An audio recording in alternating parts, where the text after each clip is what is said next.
Good afternoon, everyone, and hello, and thank you for joining this month's session of IT Office Hours. I'm very excited to dig in today on some topics in Office 365, your business, and really just kind of some of the tips and tricks that I've learned across the way. And then also I would encourage everybody, any questions that you may have about Office 365, about different features, about things that you can do at your business, please throw those right in the chat. I do see we've got a few attendees joining now. I guess I want to start this off with a question like we normally do and just say, throw in the chat if you wouldn't mind, are you using Office 365, yes or no? And maybe if you are, what's one of your favorite programs? And we'll kind of just kick that off, get a little bit of interaction going just to make sure I'm covering the topics that you guys are looking to get some information on. And then we will get things started.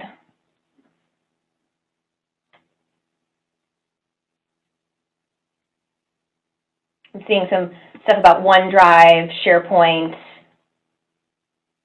I know we've got a mix of people that do have Office 365 and then some users who are kind of thinking about migrating to that from the traditional licensing. So good. I think I'm going to be digging into a couple of those things today, so hopefully you'll get some answers. And again, if you want to dig into a topic any further, if you feel like you want more information on any of these applications, feel free to either throw a question into our chat, or you can send me an email, or even just reach out to your account management team. But we'll just kick this off. So for anybody who hasn't joined us before, welcome. This is IT Office Hours with Andromeda Technology Solutions. I do want to make sure real quick that I've got, yep, okay, perfect.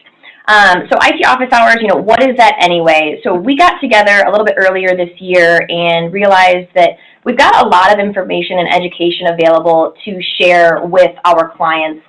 And so we're touching base on things with respect to, popular scams, things that criminals are trying to do to cause trouble at your office, solutions just like we're doing today, Office 365 included, kind of just introducing you to some of the stuff that's out there and available for you to make use of at your business. We'll talk about tips and tricks again, just like today, and then here and there where it makes sense, we will dig into topics related to compliance across the industries that we service. So as I mentioned, today we're going to dig into Office 365, the solution, kind of a very high-level description of what it is, since I feel most people do have at least some familiarity so far with what Office 365 is and how it works. But real quick, what is Office 365?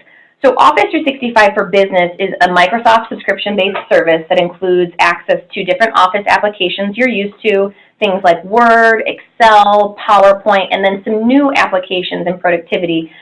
This is, business services, web conferencing services, hosted email, online storage.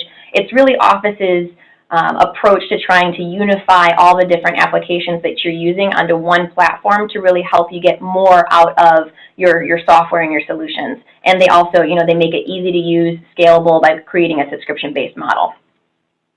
So the high-level features of Office 365, and again, I should mention there are a lot of different options when it comes to Office 365. There's enterprise-level solutions, there's home-based solutions, there's all types of different tiers and options available to you. Our clients on average use what's called the Business Premium or Business Essentials platform, and that's kind of what I'm going to focus on today, since that's the SMB market, I think it caps out at about 300 users, so anybody below about a user count of 300 could use that or one of the E-level or enterprise-level licenses. So high-level features of Office 365 are going to include Office apps for PC and Mac, like we mentioned, the Word, PowerPoint, Excel.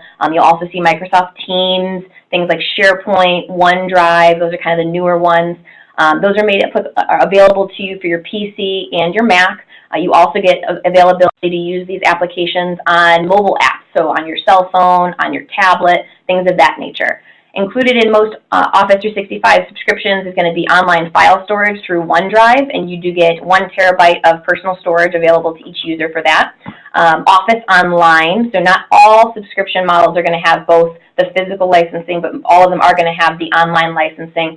And then again, no more buying those expensive licenses year after year or every couple of years. This is a great opportunity and a great way to keep yourself up to date, to no longer have to worry about budgeting for those types of things, and to get those updates rolled out in real time. And then finally, kind of included in that, high level, this is a very scalable feature. You can add and subtract users as you go, and it's a great solution that's made to help grow with your business and help you get the most out of it. So with all those benefits, there do come a couple of different cons, and I did promise to talk about the benefits as well as the downsides, so I'm just going to cover a couple of those. So the biggest issue with Office 365, to be honest with you, is adoption. It's using it. There are a lot of features. It's a very feature-rich offering, and it's got a lot of different things, including, again, what we hear again and again, OneDrive, SharePoint, Teams. There's a lot of options there, and what we find and what Microsoft finds is that for all the users that they have utilizing the platform, most of them are only using about 20% of what it can even do. Another thing is, in some cases, if you're on the go, you may need internet to be able to access programs, and in many ways that's a benefit, but sometimes that can be an issue.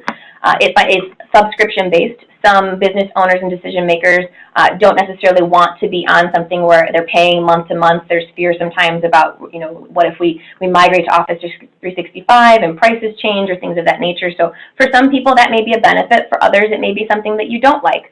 And then finally, one of the things I did read and I do hear about is just you need to be working with a partner who's going to help you manage your users, just to make sure that if you have employees, if you're onboarding new employees or as employees are leaving, you've got somebody to help you manage that to make sure that you're not, number one, paying for licenses that aren't in use, number two, covering all of the security elements of things when you're offboarding staff. So real quick, I do want to cover a couple of the frequently asked questions that we do hear here at Andromeda about Office 365. And I did touch base on a couple of these already, but we'll kind of dig in. So number one, do I have to have an internet connection to use Office 365? So the answer is sometimes. Now, so basically to implement the product, so to do the migration, to set things up, yes, you will need an internet connection to be able to deploy the solution. After that, depending on your subscription model, Business Premium, like I said, that one includes an online application as well as an on-prem version. So you do not need internet access to be able to use the Office 365 programs 100% of the time, but you may need it to be able to access your files on the go via the cloud. And you also do need internet access to make changes to your subscription. So like I said, if you have users being added or subtracted, if you need to make adjustments to your subscription plan, you will need internet access to be able to do that. Another question we get asked a lot is going to be, how often do software updates work with Office 365? So one of the big pluses to Office 365 is that no longer do you have to pay or plan for these big updates. When Microsoft rolls out a new Office platform, you're not budgeting for that, and you're not waiting, trying to figure out when that happens. Those things start to kind of happen in real time, and that's one of the major benefits in Office 365. Now, so the one thing I will say is, number one, Microsoft is very public about the fact that they roll out updates and changes not unilaterally. They don't just press a button and all users get an update. They do that in stages and phases to ensure that there aren't any issues that are introduced to the environment. So if you ever hear about an update that you don't see right away, I would encourage you to get connected with your IT team just to make sure things are above board, but that is pretty standard. Separately, the cloud applications do update in real time, but when you do have the downloaded on-prem versions of your software, updates for those are rolled out regularly with the schedule that you do your Windows updates on site. So for instance, clients of Andromeda are already on, for the most part, if you're subscribing to our managed services platform, you get updates in real time that are scheduled and maintained by our team, and so your Office application would also be being updated in regular time with those updates. So if there are any questions on that, feel free to let me know at the end, and I can kind of dig into that a little bit further. So another question is going to be, does Office 365 work the same on different devices? So one big and great thing about Office 365 is that with it you get, it's 5 different devices that you can deploy the program onto per user. So that means that if you have a computer at work, you can have a user account on that. If you have a cell phone or a smartphone, you can have your information on that. When you're on your tablet on the go, you can access your files there. Your laptop, you can access your files from there. Really, it doesn't matter the platform that you're using. Office 365 is friendly with most any platform, and you get up to 5 different use cases per user. So the big one, and where we're going to spend a little bit more time talking about Office 365, and I've kind of alluded to this already, but the question that we get asked a lot, or it's asked in many different ways, but I don't understand OneDrive, SharePoint, and Microsoft Teams. Help me understand how those work. How do they communicate with each other? How am I supposed to use them? So I'm going to talk to you about all of them, and then we're going to kind of break it down piece by piece. So first, I just want you guys to see, what do these logos look like? What are the programs that we're talking about? And I don't know about you, I'm a visual learner, so I figured this would be helpful. So on the left, we've got OneDrive, then we've got Microsoft Teams, and we've got SharePoint. These are the big players that come with Office 365 that you may or may not be familiar with, right? And I will preface this and just say that at the end of the day, with what I was talking about earlier with the 20% utilization, Office 365, the beauty of Office 365 is that it's a solution that's built to be tailored to your business and your needs. So I'm going to go over kind of the most basic and unilateral usage of these platforms, but there may be specific use cases for your business where you may use SharePoint in a different way. And I would encourage you to reach out to your account team, and we can kind of get you connected to some resources. I'm going to share some training portals and things with you at the end of this session so that you can dig in as well. But again, if you have any other questions or if you have a specific use case that you want to dig into with us, please feel free to reach out. So first, we're going to talk about OneDrive. So OneDrive, for all intents and purposes, is going to be your space, right? So traditionally, when you're going to be saving files on your device, you're saving those locally on premises, right? You're saving those onto the hard drive, on your laptop or your desktop. So when you migrate to Office 365, for most cases, you want to change from saving things locally to saving your files to your OneDrive account. That's going to allow you to be able to access things on the go through the OneDrive application, share things easily, and do all of the great benefits and features through Office 365. But that's really what OneDrive is about. OneDrive is your personal one space for you to use to upload your files securely and to keep them there instead of keeping them on your machine moving forward. Then we'll take a step out to Microsoft Teams. So Microsoft Teams is very similar to some of the other chat and communication tools that you may be familiar with, things like Skype, which is included in some Office 365 applications and subscriptions, but things like Skype, things like WhatsApp, for instance, things like Slack, those communication tools that we're using right now, what Microsoft did is they said, hey, why don't we create a platform where, users in real time can pull in files and collaborate and work together and talk, and all of this can be done in one space. So Microsoft Teams is where you work with your team or teams that are based around certain projects, for instance. So I handle our marketing here, but I might be working on some market research where I need to talk to technicians and salespeople and other marketing staff here at Andromeda. What we would do is we would create a space within Teams where all of those people could be collected with documentation and process and procedure, and we can all communicate and work together in that one space within that application. Finally, we've got SharePoint. So SharePoint, I'd like for you to think of that as almost like it's a global solution, right? It's the intranet. It's going to function almost like your on-premises server where you used to save all of those files that would be used on the go or not on the go with your teammates from different departments. That's SharePoint. SharePoint is built up of different lists, pages, and sites. Okay, but SharePoint again. So move forward. We've got OneDrive for just me, Microsoft Teams where I go to, not to hang out, but to work with my team on different projects, and then we've got the wider organization for SharePoint. So here real quick, now we're going to dig into, this is a blank slide intentionally, now I'm going to dig into some of the features that I love about Office 365 and kind of share with you guys some of the resources that are available and the different things that we can learn and do thanks to the magic that is Office 365.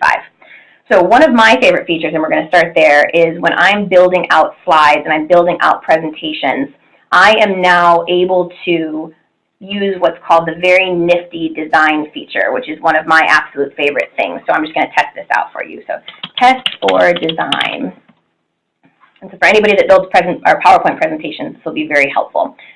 Help me design this slide. Okay, so you can see I just created a slide in PowerPoint very much like I normally would. Then what you can see, if you can see my mouse here, I'm going to go over to the design feature, which is up here in your taskbar. And underneath design, I'm going to come over here all the way to the right to design ideas. And now you can see that, through Office 365 and through PowerPoint, I have all of these great little ideas, and shocking, the idea for my title slide for these presentations came from here.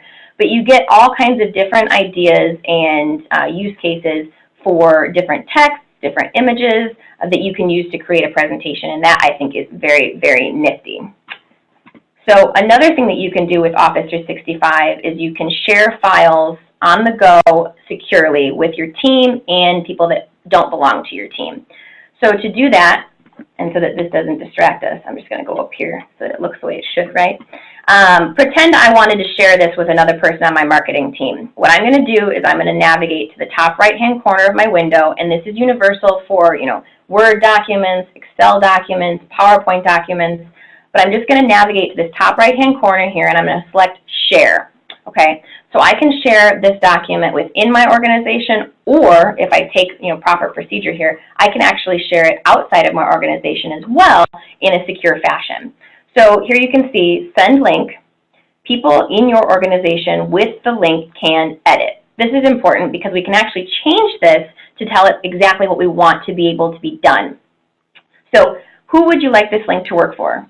Is it anybody with the link? Is it people in your organization? Is it people with existing access? Or maybe it's just specific people. And then here, I can decide whether or not I'm going to allow them to edit it, so you can actually deselect that. For instance, let's say I wanted to share this with a team and I just wanted their thoughts, but I didn't want them to be able to make changes in the document itself. I would deselect that to make sure that that was accounted for. And then you can do things like, see again, allow editing. I can actually block the person from downloading the file. So for instance, again, I'm sharing this with somebody that I'm working with, but I don't want them to have access to the ability to download it or edit it. I would select that. But so let's say we're sharing it with people inside our organization. We'll keep that applied. Then what you would do is you would just start typing in the name of the person that you wanted to send the file to. So let's say I wanted to send this to my boss, our CEO, Jeff. I would select his name, and then let's say I wanted to send this to Carl, our sales director, whom most of you are familiar. I would select those names and then just either click send, or I could copy the link directly and then paste it into an email if I wanted to send it that way. Separately, if you wanted to share it outside of your organization, you would do the same thing, at least in the beginning. We would select share, then we would start typing in the name of the person we wanted to send it to. So again, I'm going to choose, let's say, my personal email outside of the organization. And I'm going to start typing that in.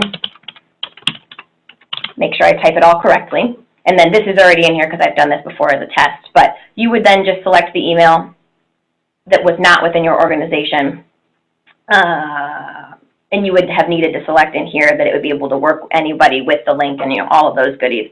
But once that's all set up and you put in the person's name, it's the exact same procedure. You either copy your link or you just select send. And again, like I mentioned, this can be done in Word applications. I'm going to open that real quick so that you can see that it's the same. So again, share is still right up here. So you can share Word documents, Excel documents, PowerPoint documents, you name it, you can share it, internal, external. If you ever have any issues with that or can't figure that out, please feel free to just let us know. But that's probably the thing that gets used the most in Office 365. It's just that easy, shareable online link. So then next, I do want to show you guys some nifty stuff that Teams can do. So this is Microsoft Teams. I've made it full screen. I mean, you might not always see it quite that large. But so this is what Microsoft Teams looks like. I'll make that full screen again.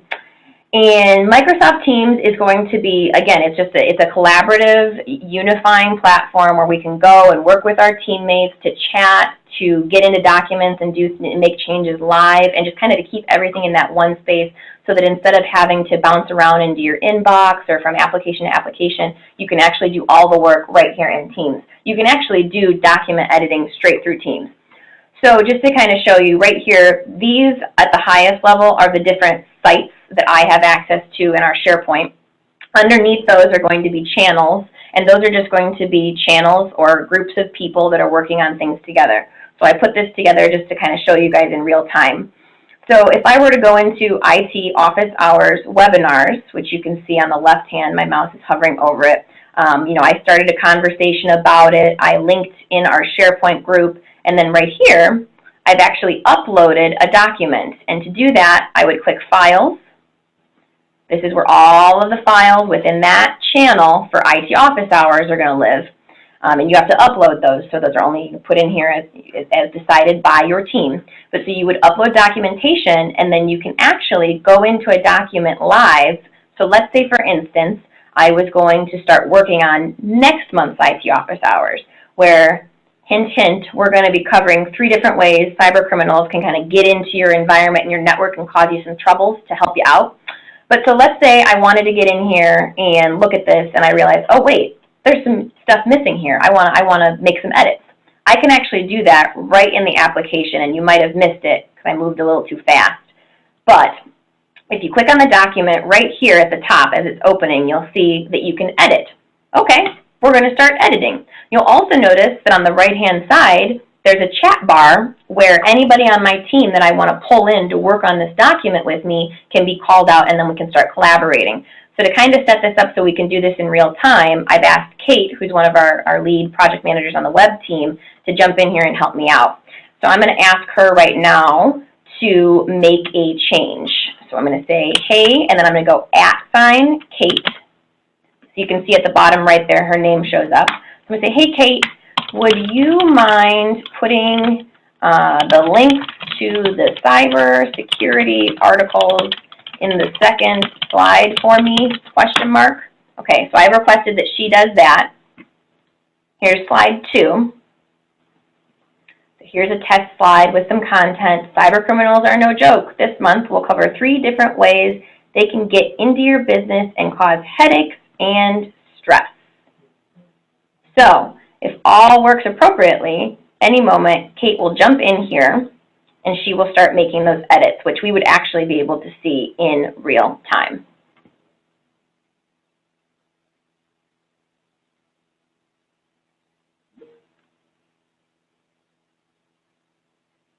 It appears that she mentioned me. So you can see she said something back, so here's the activity. She said, sure, can you give me 1 sec? Let's go back in here.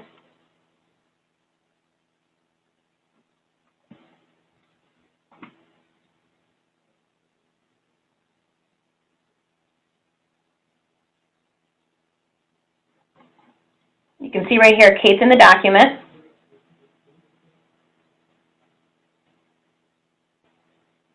There she is. She started to make her changes. There we go. There's the first one. I told her I see one. I see another. Thank you. All right, so all of that was done right in here, and I could call any member of the team that has an active license and is a part of our environment into the document to do live collaboration, which is very, very useful.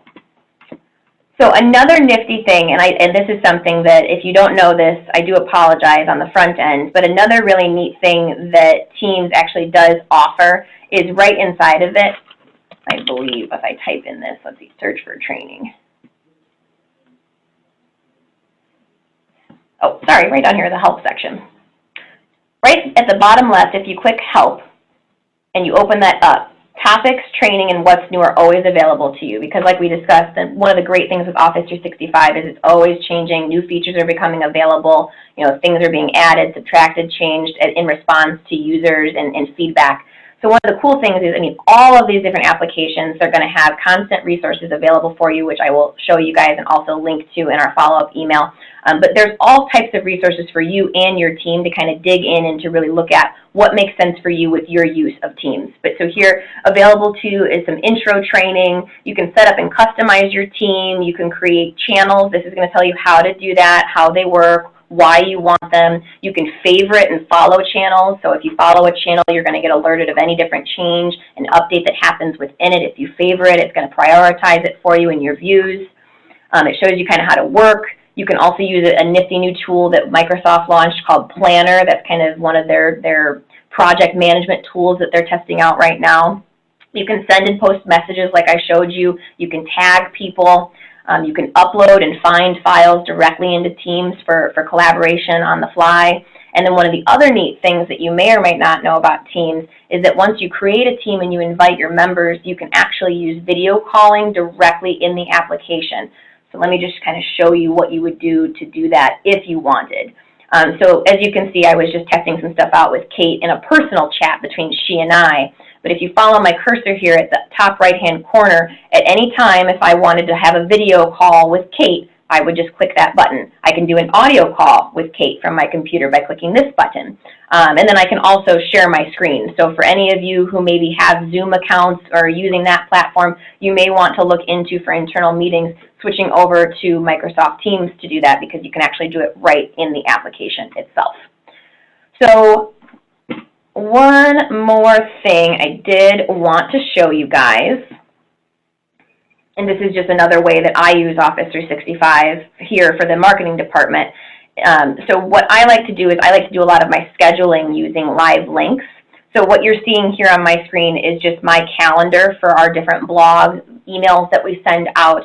And so I do that across my team with multiple members. And I could just as easily be doing this out of Teams, but for me, it makes sense to do it in Excel. And again, that's the big thing with Office 365 is you really just want to use it how it makes sense for you and your team, how it's best for you guys to understand it. Because again, I mean, we can set things up in Teams, but if all of the users don't understand how to make that work, it's going to cause you some struggles and some hiccups, right? So here, one of the things that I do is I come in and I let my team know, what's the topic that we're covering, but then we've got documentation that I actually put together for my team, and I include the link right here. So any teammate at any time can go straight to this document, and then they can click. And then the document that they need is right here. So it's, it's all unified, it's all in one location, and I can keep my team working efficiently and efficiently, that's really the answer there, efficiently all at the click of a button. So where I'm going to end this session, and again, I'm going to send out these links to all of our attendees, but where I'm going to end this session is just to encourage everyone here and to inform you that there are portals and a lot of options available to you for on your own training and implementation of Office 365. Again, reach out to our team and we will help you, and we'll walk through things, and we'll try to talk you through best case scenarios and best use cases. But at the end of the day, I think where it's going to be the most valuable is for the master users at your business to kind of get in here and just do a little research. There's a lot of videos, there's infographics, there's training templates. Right over here, one of my favorite spots is the tips section, because they're going to include kind of some what's new features across the different applications. This is actually really neat because Office included here, Office tips and tricks. They break that down. You can organize it either by the application that's being used, by the role of the person that's using it. So for instance, here they've broken it down. Here's how marketing people or marketing staff might use Office 365. Here's how sales staff might use Office 365, HR, finance, and then finally they do break it down by task. So if you're looking to share things in Office 365, here's the different ways we recommend you do that. If you're looking to collaborate with other teammates using Office 365, here's how we might do that. If we're looking to get the most out of our communication through Office 365, here is how we do this. Microsoft knows that the product is robust. They know that they have these adoption issues, and they recognize that especially, SharePoint, OneDrive, and Teams are just a little bit difficult at first to kind of wrap your mind around. So, that really brings us to the end of today's presentation on Office 365, and I would like to just kind of open up the floor. If there are any questions at all, we can throw those my way. Here we go. For the licensing and the 5 devices, are you saying I buy one subscription and I can run it on 5 devices? Yes, but the subscription is user-based. So, for instance, I, Abby, am a user on our global subscription, right? So I, Abby, through the login that I use to get into Office 365, I have the ability to download the program and use it on 5 different devices through my user account, if that makes sense. So the only thing I want to make sure that is understood here is you don't buy one license and have 5 people sharing it. That's a good question. That's something that I know a lot of people wonder about. Is like, so if I have the solution, how do we know where and what I can use, and how does that all work? And the other thing to note as well is, like I said, different programs are available through different types of subscriptions, and that's a very custom thing that you want to look into. But most of our clients are using the Business Premium or the Business Essentials. Both of those include OneDrive, or SharePoint, Microsoft Teams, I apologize. The only difference is that the Essentials only includes the online version. You don't have a download to be able to have Word and the Office Suite on your device. So if you want to be able to utilize the programs on the go, you would need at least the Business Premium.